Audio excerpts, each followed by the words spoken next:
J'en ai vécu des expériences étranges, des sensations inexplicables, des moments où la logique semblait suspendue. Mais je vais vous raconter celle dont je suis absolument certain, celle que j'ai vue de mes propres yeux et qui reste gravée dans ma mémoire comme une cicatrice invisible. C'était en plein été, dans les dortoirs de mon université, pendant la période des examens, juste avant les vacances. Une période intense, épuisante, où nos rythmes de vie étaient complètement bouleversés. En tant qu'étudiant en médecine, on ne dormait jamais 8 heures d'affilée. On vivait en tranches de sommeil, entre 2 révisions, 2 crises de stress, 2 cafés avalés à la hâte. Ce soir-là, ou plutôt cette nuit-là, j'avais décidé de faire une sieste vers 2 heures du matin. Ma chambre se trouvait au 2e étage du bâtiment. On avait le droit d'y installer ces gros climatiseurs de pièces qu'on plaçait généralement près de la porte. En face, une grande fenêtre permettait une ventilation croisée, ce qui rendait les nuits d'été un peu plus supportables. Ce soir-là, la chaleur était étouffante. Mon ami fidèle à sa réputation de paresseux s'était déjà endormi devant le climatiseur, là où l'air froid était le plus direct. J'ai donc décidé de m'allonger juste à côté de lui, histoire de profiter moi aussi de cette fraîcheur bienvenue. On ne coupait jamais la lumière dans la chambre, c'était une règle tacite entre nous. Si on l'éteignait, on risquait de dormir trop longtemps, parfois jusqu'à midi, et de rater nos révisions ou nos examens. C'est aussi pour cette raison que je me souviens si clairement de tout ce qui s'est passé cette nuit-là. La lumière était tamisée, mais suffisante pour distinguer les formes, les ombres, les mouvements. Le lit était placé entre la fenêtre et le climatiseur. Mon ami et moi dormions côte à côte, nos lits rapprochés au centre de la pièce pour que le ventilateur couvre les deux. J'étais profondément endormi, tourné vers le climatiseur, quand j'ai commencé à sentir une étrange sensation sur mon dos, comme si un tissu bougeait, frottait doucement contre ma peau. Au début, j'ai pensé que c'était les rideaux de la fenêtre, agités par le vent. Le temps avait commencé à changer. Dehors, le tonnerre grondait et le vent soufflait fort, typique de Pindi et Islamabad, où les étés peuvent être aussi imprévisibles que violents. La pièce devenait fraîche, presque agréable, mais cette sensation de tissu qui bougeait sans cesse sur mon dos devenait agaçante. Elle ne s'arrêtait pas. Elle semblait insister, comme si quelque chose voulait attirer mon attention. J'étais épuisé, mais cette gêne m'a poussé à me tourner légèrement et à ouvrir les yeux, juste assez pour que la lumière me permette de voir ce qui me dérangeait. Et là, je l'ai vu. Quelque chose se tenait debout juste à côté de moi. Une silhouette humaine, mais étrange. Je me souviens de chaque détail, chaque contour. Elle était entièrement vêtue de blanc, de la tête aux pieds, mais ce qui m'a glacé le sang, c'est qu'elle n'avait pas de cou. J'avais lu quelque part que les djinns n'ont pas de cou, et ce que je voyais correspondait exactement à cette description. La créature tendait une main vers moi, lentement comme si elle voulait me toucher, me saisir. Je me suis figé, les rideaux ne bougeaient pas assez pour atteindre mon dos, et le vent n'était pas suffisamment fort pour les amener jusqu'à moi. Ce n'était pas le vent, ce n'était pas les rideaux, c'était autre chose. Dehors, il y avait toujours des éclairs, et la pluie avait commencé à tomber, tambourinant contre les vitres.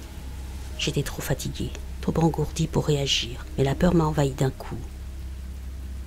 Je me suis simplement retourné vers le climatiseur, j'ai serré mon ami contre moi, les yeux fermés. Dans mon cœur, j'ai commencé à réciter l'Ayat al-Kursi encore et encore, comme une incantation protectrice. Je ne sais pas combien de fois je l'ai répété, mais à un moment, je me suis rendormi, épuisé par la peur et la fatigue. Le lendemain matin, tout semblait normal. Mon ami n'avait rien vu, rien ressenti, mais moi je savais que ce que j'avais vu n'était pas un rêve, ce n'était pas une hallucination, c'était réel, et croyez-moi, je suis reconnaissant de ne pas avoir eu d'autres expériences directes depuis, et je n'en veux surtout pas d'autres. Ce souvenir me suffit amplement, il me rappelle que certaines choses dépassent notre compréhension, et qu'il vaut mieux ne pas trop chercher à les comprendre.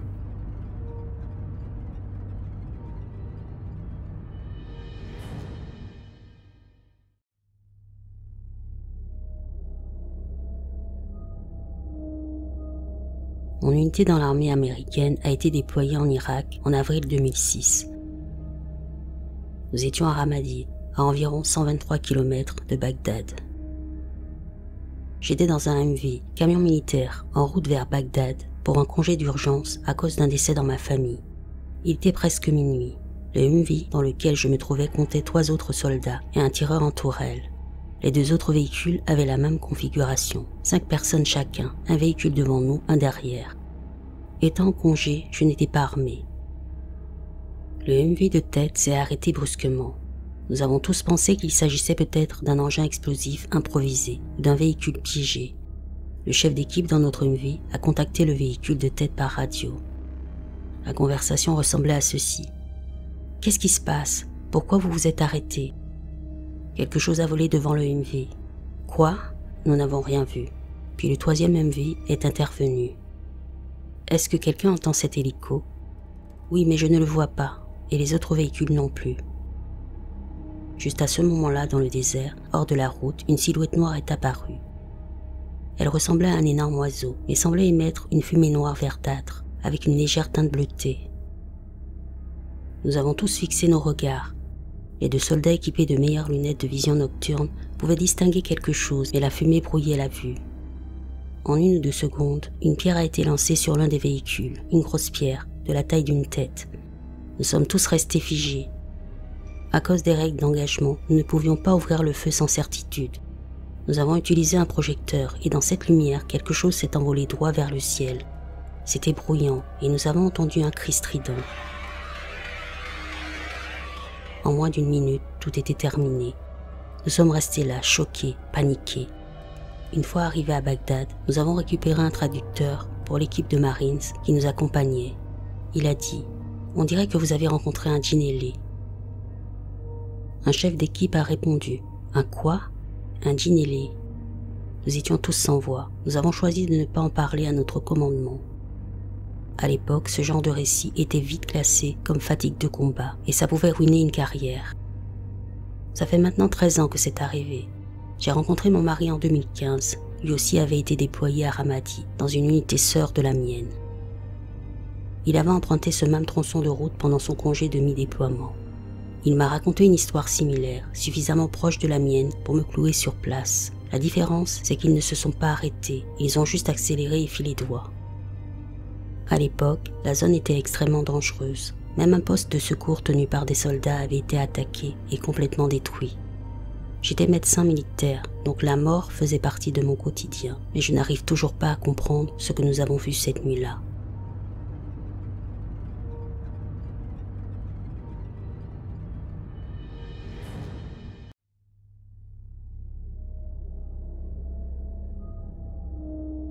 J'ai grandi au Qatar, j'y ai passé toute mon enfance.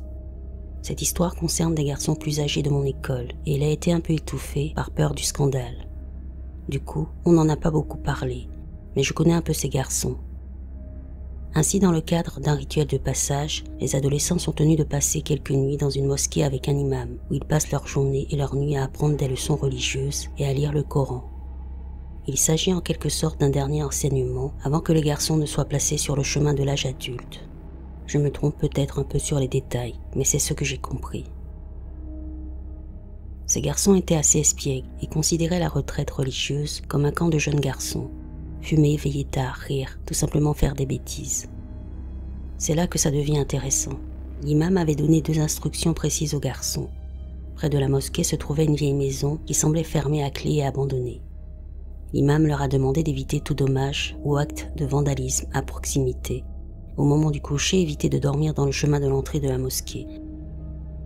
Les garçons, intrigués par la première indication, étaient naturellement enclins à explorer la structure qui ressemblait à une maison.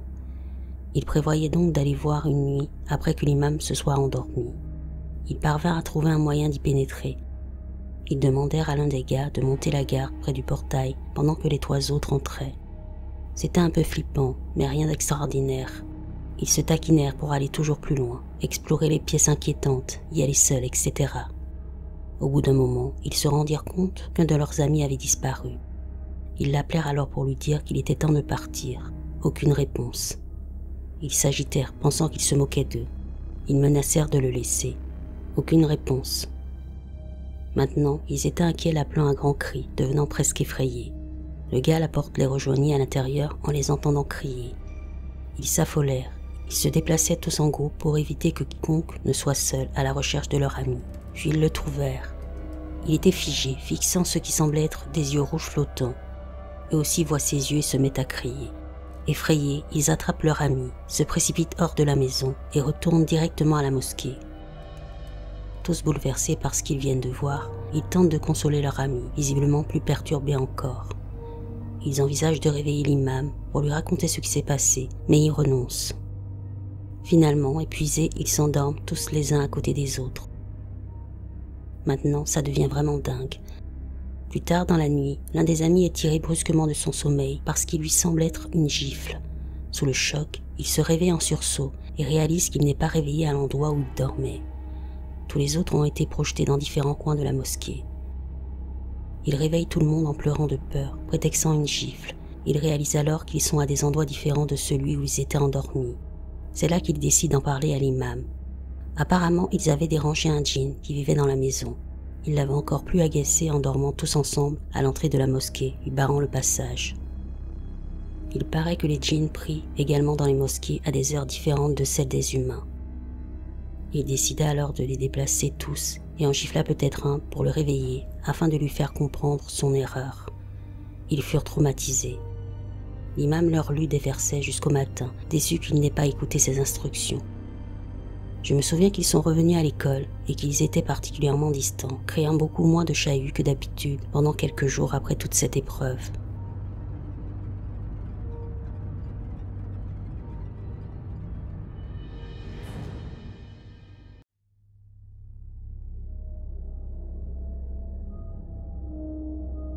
Ceci est une histoire vraie, racontée par un ami il y a environ 5 ans. Voici son récit reformulé. Je suis à Marine et à l'époque où cela s'est produit, il me restait 2 jours avant la fin de ma mission. Les renseignements nous avaient informé qu'un groupe d'insurgés se cachait dans une série de grottes à Hadar.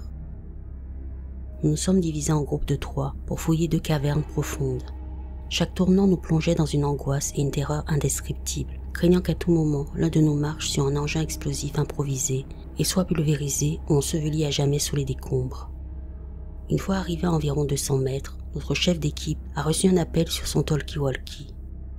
Un homme et une femme armés de fusils avaient été appréhendés. Il s'est avéré qu'ils n'étaient pas les insurgés que nous cherchions. On les avait trouvés au fond de la grotte, assis autour d'un petit feu, avec des armes et une vieille tablette en pierre cunéiforme. Ils ont été arrêtés et envoyés à la base dans un véhicule blindé, tandis que je gardais la tablette avec moi. Juste avant de quitter la grotte, nos cœurs ont failli s'arrêter lorsqu'un cri glaçant a retenti depuis les profondeurs. Ça ressemblait à un cri animal et nous n'avons pas voulu aller plus loin. Le recto de la tablette comportait une transcription que je n'arrivais pas à déchiffrer. Le verso était un dessin, une tête de serpent avec des cornes, des yeux reptiliens et une langue fourchue.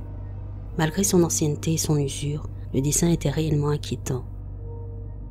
Je l'ai gardé comme souvenir. Avant que le couple ne soit embarqué dans le camion, la femme m'a regardé et m'a dit « Tu ferais bien de la laisser derrière toi ». Les nuits suivantes, j'ai été assailli par des cauchemars horribles où je tuais brutalement ma femme et ma fille. En me réveillant, j'entendais une voix me maudissant en enfer. J'ai mis ça sur le compte du stress, bien que curieusement, mon odorat était devenu anormalement puissant. Les rêves ont continué après mon retour à la maison. J'ai montré la tablette à ma femme, qui l'a gardée comme souvenir. Elle l'a placée sur une petite étagère au mur. 2 jours à peine après mon retour, je me réveillais en pleine nuit à cause de ces cauchemars, pour découvrir que ma femme n'était plus au lit. Je la retrouvais errant dans la maison, désorientée, murmurant pour elle-même, comme une somnambule. Cela a duré 2 semaines, jusqu'à ce qu'une nuit, tout bascule. Ce soir-là, en sortant de la douche, je suis entré dans la chambre et j'ai vu ma femme assise au bord du lit, fixant la tablette accrochée au mur dans un état de transe. Je lui ai parlé plusieurs fois sans obtenir de réponse. Elle regardait simplement. J'ai observé ses yeux et ils étaient bel et bien rivés sur la tablette. J'ai doucement saisi son menton et tourné son visage vers moi. Je n'aurais pas dû faire ça. Elle a plongé son regard dans le mien, ses pupilles dilatées, au point de rendre ses iris entièrement noirs. Elle serrait les dents dans une grimace démoniaque et furieuse. Je n'avais jamais vu une telle haine, puis quelque chose de magique et de maléfique s'est produit. Elle s'est mise à chuchoter, balbutiant dans une autre langue. À ce moment-là, sa voix avait l'intonation d'un homme. Le regard fixe de ma femme m'a glacé le sang et hérissé tous les poils de mon corps. Je me sentais vulnérable et je savais instinctivement qu'une force maléfique nous avait envahis. Elle semblait vouloir me faire du mal, c'était palpable. Je n'ai rien trouvé d'autre à faire que de lui prendre la main, fermer les yeux et prier le chapelet encore et encore. Ses paumes étaient glacées et si crispées que je n'aurais pas pu les ouvrir même avec une pince. Après quelques secondes, je l'ai enfin entendu prononcer mon nom avec cette douce voix féminine que je connaissais depuis tant d'années. « Que s'est-il passé » me demanda-t-elle. Oh chérie, ça va? Dis-moi ce qui ne va pas. Elle a répondu. Je ne sais pas. Je suis sortie du bain et je suis venue ici, mais je ne me souviens de rien entre ce moment-là et ton arrivée. Est-ce que je parlais? Non chérie, tu faisais que regarder. S'il te plaît, débarrasse-toi de cette tablette. Pourquoi chérie? Ai-je demandé. Sa réponse m'a glacé le sang. Parce que depuis que tu l'as ramenée à la maison, j'ai l'impression que je veux te tuer, toi et notre enfant. Il y a quelque chose de maléfique dans notre maison. Je l'ai immédiatement prise et jetée à la poubelle. Le lendemain, je l'ai jetée dans la rivière. Depuis ce jour, tout est redevenu normal. Je ne sais pas exactement ce qui lui est arrivé cette nuit-là, mais elle a affirmé plus tard avoir vu des ombres se déplacer dans la maison, de jour comme de nuit. Un jour, elle a affirmé avoir vu une masse noire flottante au centre du salon, et elle a dit « Je pouvais sentir qu'elle m'observait, et pire encore, je sentais qu'elle me haïssait. » Je pense que quelque chose était en elle cette nuit-là, et je crois que si j'avais gardé cette tablette, elle aurait peut-être suivi l'un de ses instincts.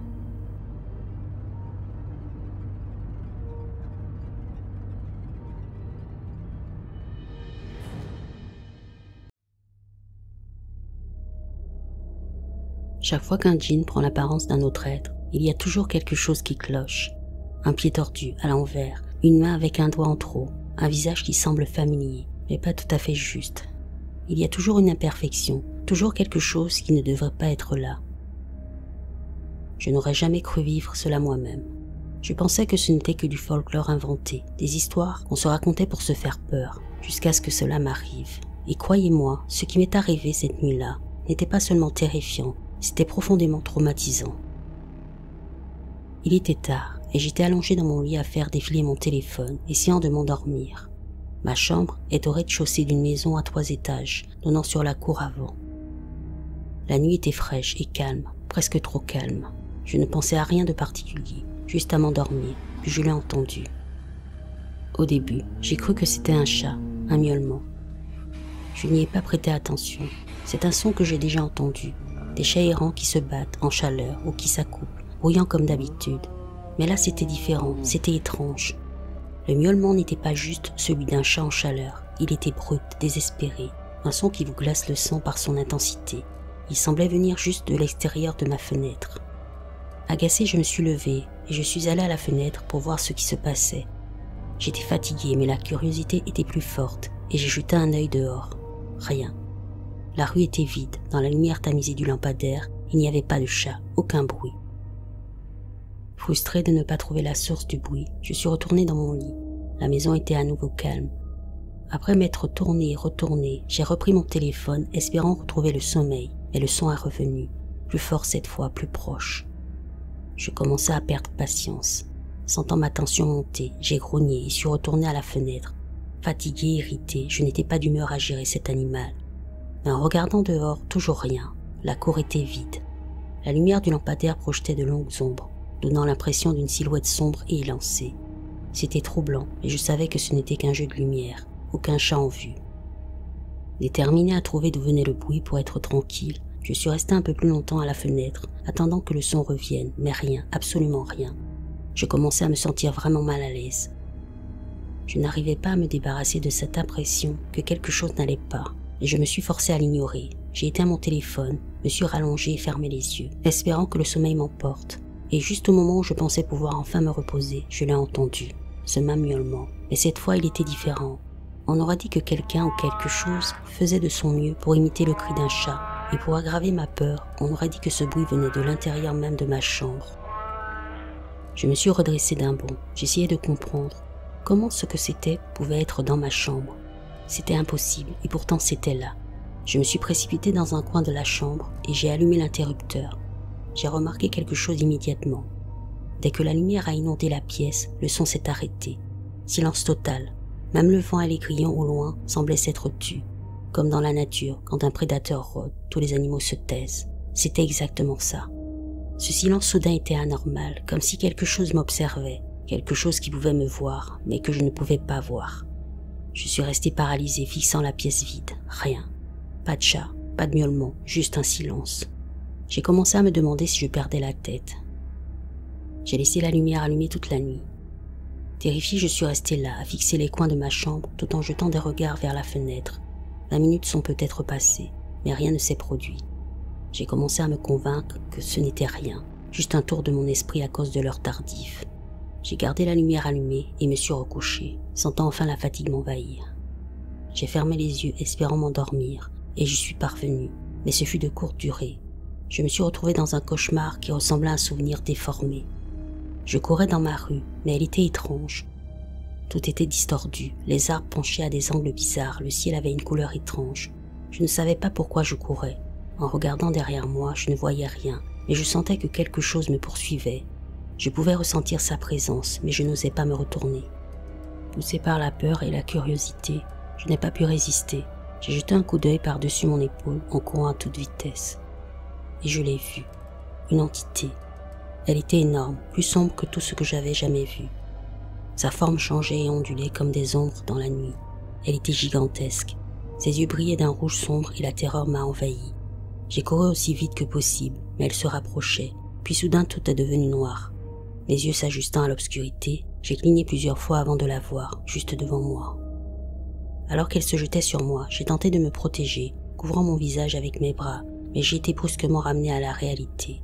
J'étais réveillé, l'alarme hurlant dans mes oreilles. La pièce était légèrement éclairée par la lumière de l'aube. Mais quelque chose n'allait pas. Je me suis assis encore imprégné de la terreur du rêve. Cette créature, cette entité, quoi que ce soit, elle semblait réelle. Et puis j'ai remarqué quelque chose. La lumière que j'avais laissée allumée la nuit précédente était maintenant éteinte. Mais ce qui m'a le plus troublé, c'était ma fenêtre. Elle était ouverte. Je l'avais verrouillée la veille, juste après l'épisode du miaulement dans ma chambre. J'en étais certain. Mais là, elle était entr'ouverte, comme si quelqu'un l'avait ouverte et refermée à la hâte. Je suis resté figé. Je ne pouvais pas l'expliquer. Je me précipitais vers la fenêtre pour la fermer et la verrouiller. Le reste de la journée s'est déroulé dans un brouillard. J'étais distrait au travail, incapable de me débarrasser des images du cauchemar. En rentrant chez moi après une journée épuisante, j'ai eu une surprise inattendue. En arrivant dans mon allée ce soir-là, je l'ai vu, un chat noir. Il a traversé la cour à toute vitesse, presque à une allure surnaturelle. Je me suis arrêté et suis sorti de la voiture, pensant aller voir. Je ne voulais pas être paranoïaque, mais quelque chose dans ce chat m'a fait faire le lien. Je me sentais vraiment mal à l'aise. J'ai regardé autour de moi et comme par magie, le chat avait disparu. Je suis rentré chez moi, toujours très troublé par toute cette situation. Alors j'ai essayé de me distraire avec des jeux vidéo. Je suis allé me coucher tôt ce soir-là, espérant trouver le repos que je n'avais pas eu la nuit précédente. Mais dès que je me suis senti sombrer dans le sommeil, je l'ai entendu à nouveau. Ce même bruit que la veille, ce maudit miaulement, lointain faible au début, mais après quelques minutes, il était plus fort, plus proche. Malgré le miaulement, j'ai réussi à m'endormir, acceptant que ce qui était dehors n'était qu'un chat. Pourtant, comme si c'était prévu, j'ai ressenti une terreur comme jamais auparavant. Je me suis réveillé en sursaut, clignant des yeux pour m'adapter à l'obscurité. En essayant de me lever, j'ai réalisé que je ne pouvais pas bouger, j'étais paralysé. Comprenant que j'étais en pleine paralysie du sommeil, j'ai commencé à réciter mentalement l'Ayat al-Kursi, une prière qui protège contre les entités malveillantes.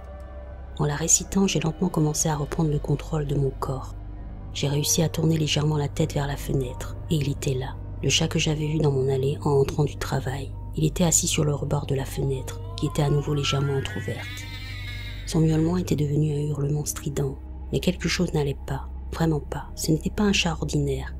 Ses membres étaient pliés à des angles étranges, et quelque chose dans ses yeux n'était pas normal.